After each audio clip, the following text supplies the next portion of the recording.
ابھی میں نے میٹرک ہی پاس کیا تھا کہ میرے رشتے آنا شروع ہو گئے۔ والدین چاہتے تھے کہ ان کی بیٹی کسی تعلیم یافتہ گھرانے میں بیاہی جائے۔ ان کی یہ بھی خواہش تھی کہ میں BA پاس کر لوں، پھر میری شادی ہو۔ رشتوں کی آمد کا سلسلہ جاری رہا۔ والدین کا ایک ہی جواب ہوتا، ابھی ہماری بیٹی پڑھ رہی ہے۔ جن دنوں میں BA کے آخری سال میں تھی، میرے لیے حسن کا رشتہ آیا۔ وہ آسٹریلیا میں جاب کرتا تھا۔ رشتہ ان کی والدہ اور بہن لے کر آئے تھے۔ انہوں نے مجھے دیکھتے ہی پسند کر لیا۔ جاتے ہوئے انہوں نے امی سے کہا کہ ہمیں شمائلہ کی تصویر دے دیں، آسٹریلیا لڑکے کو بھجوانی ہے تاکہ وہ بھی ایک نظر دیکھ لے۔ اس بات پر والدہ راضی نہ ہوئیں۔ بہانہ کر دیا کہ فی الحال گھر پر ابھی کوئی تصویر نہیں ہے، کھنچوا کر بھیج دیں گے۔ امی کو ان خواتین کی یہ بات اچھی نہ لگی۔ والد سے کہا کہ جب لڑکا آسٹریلیا سے آ جائے تب تصویر ایک نظر دکھا دیں گے، ابھی تصویر دینے کا کوئی تک نہیں بنتا۔ 2 ماہ بعد حسن کی بہن اور ماں دوبارہ آ گئیں۔ کہنے لگیں کہ لڑکا آسٹریلیا سے آ گیا ہے، اب تصویر دے دیں۔ امی بولی، آپ لڑکے کو ہمارے گھر لے آئیں، وہ یہاں آ کر تصویر دیکھ لے۔ اس پر لڑکے کی بہن بولی، آج کا زمانہ بہت آگے جا رہا ہے آنٹی، آپ ابھی بھی پرانے خیالات کی ہیں، لیکن بہرحال جیسے آپ کی خوشی۔ مگر ہمیں آپ کی بیٹی بہت پسند آئی ہے، اس لیے ہم اپنے بھائی کو کل اپنے ساتھ لے آئیں گے۔ اگلے روز وہ حسن کو ساتھ لے کر آ گئیں۔ لڑکے کو تصویر دکھائی۔ خود حسن بھی ایک خوبصورت نوجوان تھے۔ ہمارے گھر والوں نے ان کو پسند کر لیا اور حسن نے بھی میری تصویر دیکھتے ہی مجھے اپنے دل میں بسا لیا۔ اسی روز شادی کی تاریخ بھی طے کر دی گئی۔ لڑکے نے 1 ماہ بعد آسٹریلیا جانا تھا، لہٰذا کچھ دنوں بعد ہی شادی ہونی تھی۔ ہال بک کروایا۔ سبھی لوگ شادی کی تیاریوں میں لگ گئے۔ میرے ایک چچا کافی عرصے سے لندن مقیم تھے، جن کے بیٹے ارسلان سے بچپن میں میرا رشتہ طے ہوا تھا۔ بعد میں وہ طویل عرصے تک پاکستان نہیں آئے تو والدین نے سمجھا ان لوگوں نے ہمیں بھلا دیا ہے اور اب وہ رشتہ نہیں لینا چاہتے۔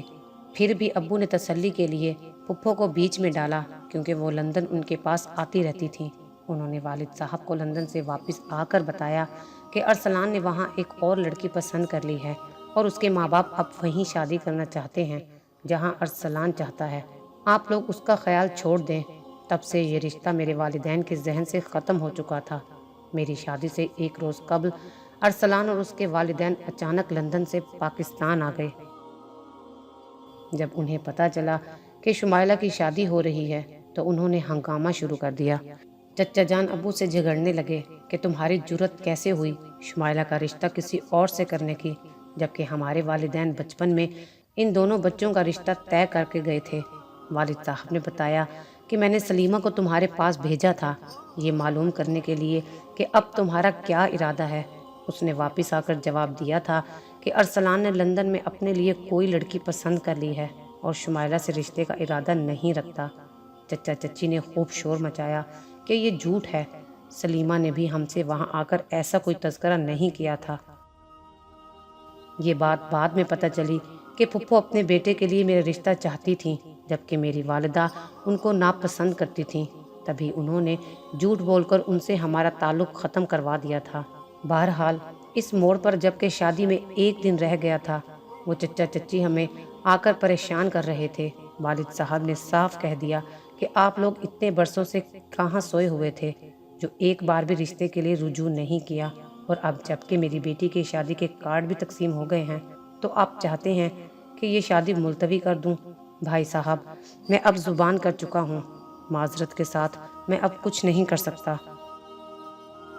خیر چچا چچی تو مان گئے، مگر اصل معاملہ ارسلان کا تھا۔ جب سے اس نے مجھے دیکھا تو اس نے اپنے ماں باپ کو مجبور کرنا شروع کر دیا کہ اس شادی کو رکوائیے اور شمائلہ سے میری شادی کروائیے۔ ارسلان بھی کافی عرصے بعد پاکستان آیا تھا اور مجھے ایک نظر دیکھ کر وہ مجھ پر مر مٹا تھا۔ والدین نے اسے سمجھایا کہ اب تمہارا تایا ماننے والے نہیں ہیں، کچھ نہیں ہو سکتا، مشرقی رسم و رواج کے مطابق زبان دے چکے ہیں، تم اپنے چچا کی بے عزتی نہ کرواؤ، بس اب دل پر پتھر رکھ لو۔ لیکن ایسے معاملات میں دل پر پتھر رکھنا مشکل ہوتا ہے۔ ارسلان کو کسی پل چین نہیں آ رہا تھا۔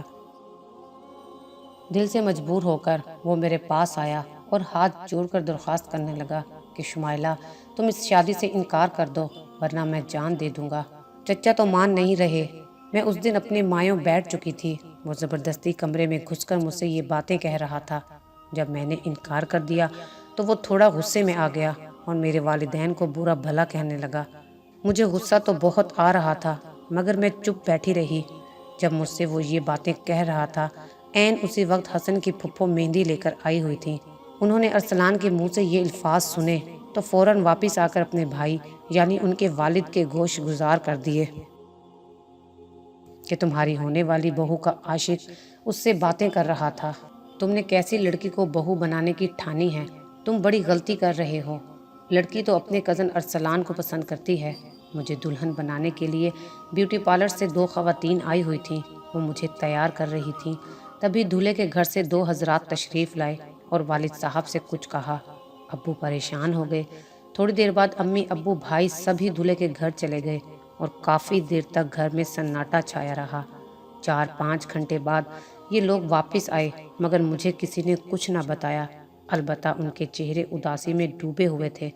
تھوڑی دیر بعد دولہے کے ابا اپنی بہن کے ہمراہ تشریف لے آئے اور کہا کہ بارات نہیں آ رہی کیونکہ آپ کی بیٹی کا زبردستی کا نکاح ہو رہا ہے اور وہ میرے بیٹے کے ساتھ شادی نہیں کرنا چاہتی، لہٰذا یہ شادی بھی جائز نہیں۔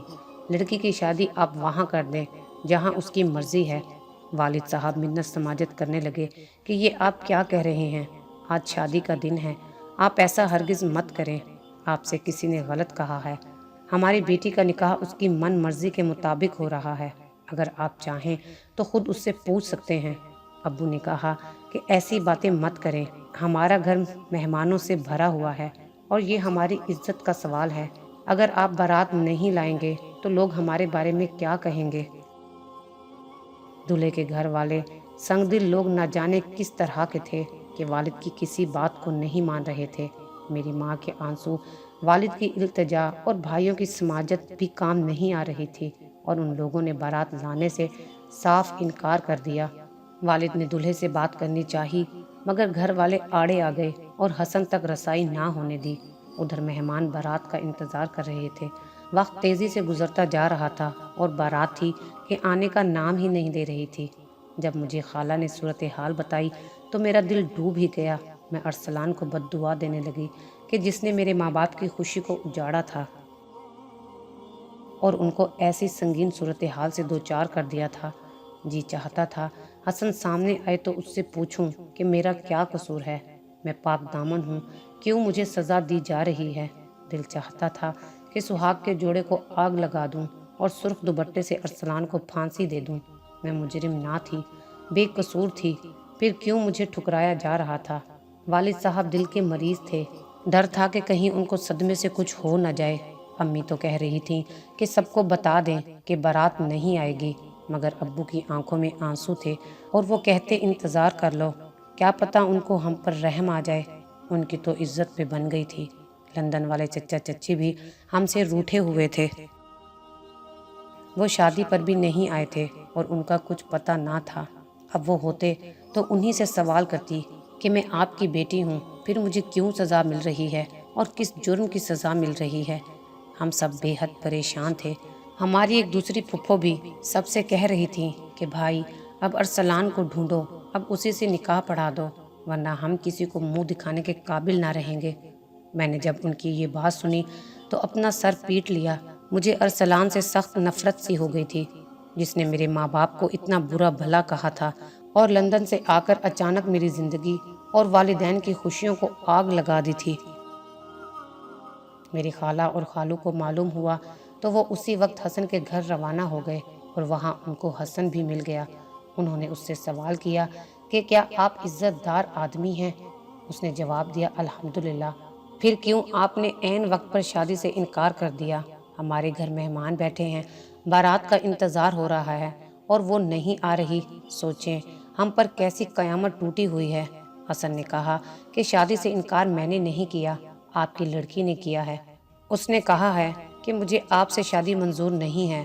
خالہ بولی یہ غلط ہے، آپ کو کسی نے غلط بات بتائی ہے۔ اچھا وہ بولے مجھے تو یہی کہا گیا ہے، تو اب اس کا کیا حل ہے؟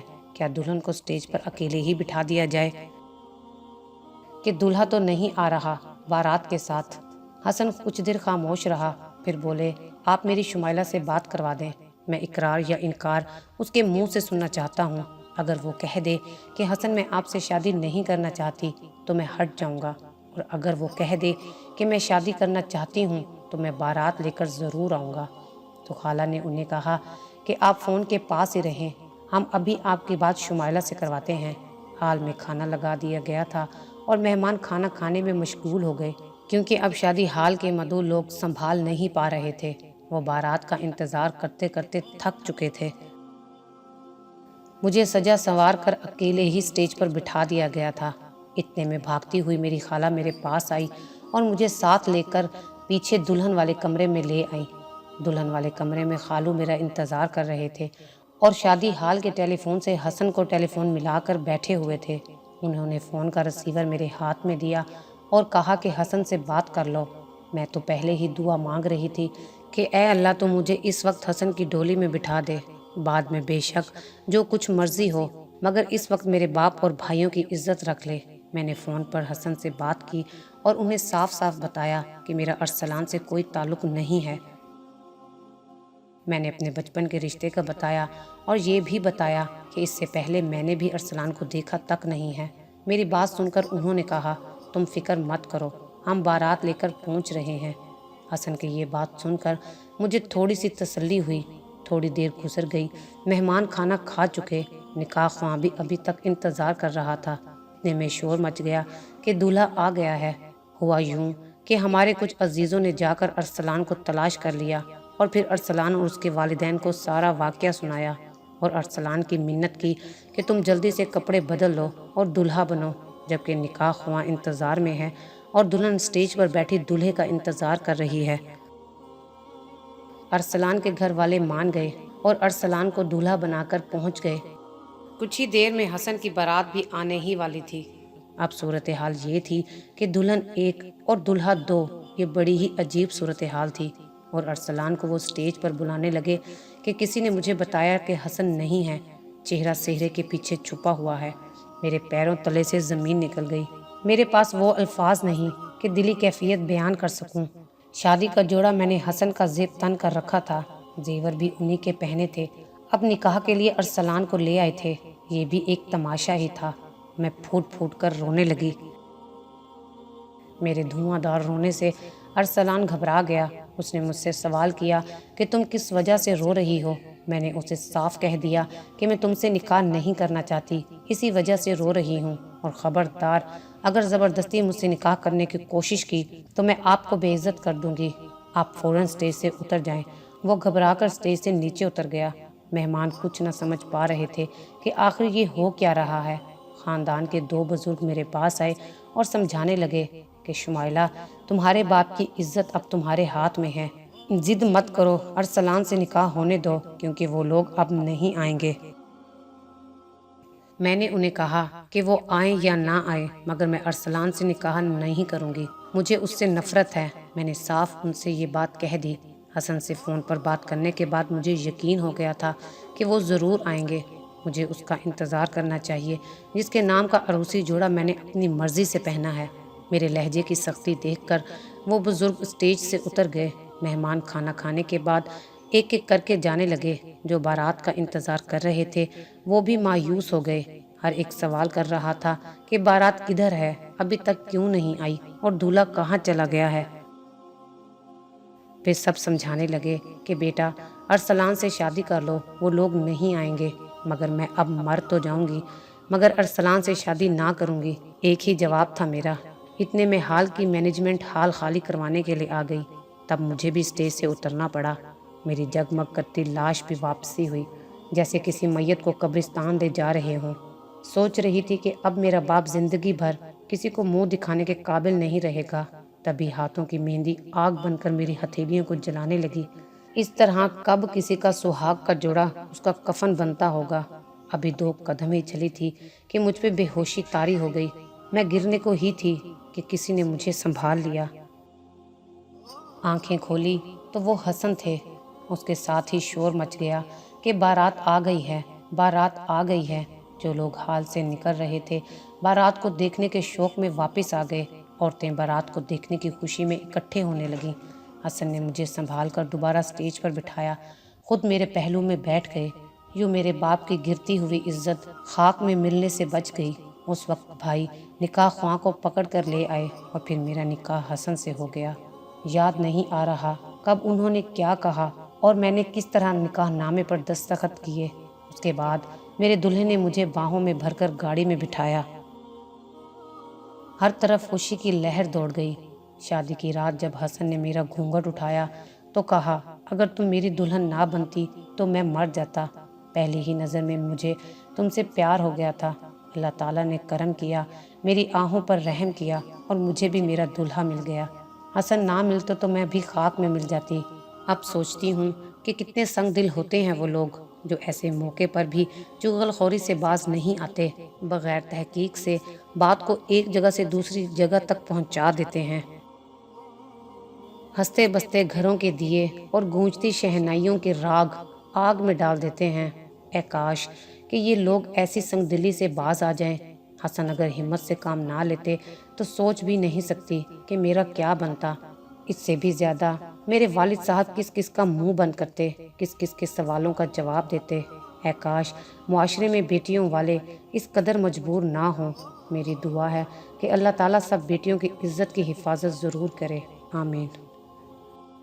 اگر آپ کو ہماری یہ ویڈیو اچھی لگی ہو تو اسے لائک کریں، شیئر کریں اور مزید اچھی ویڈیوز دیکھنے کے لیے ہمارا چینل سبسکرائب کریں۔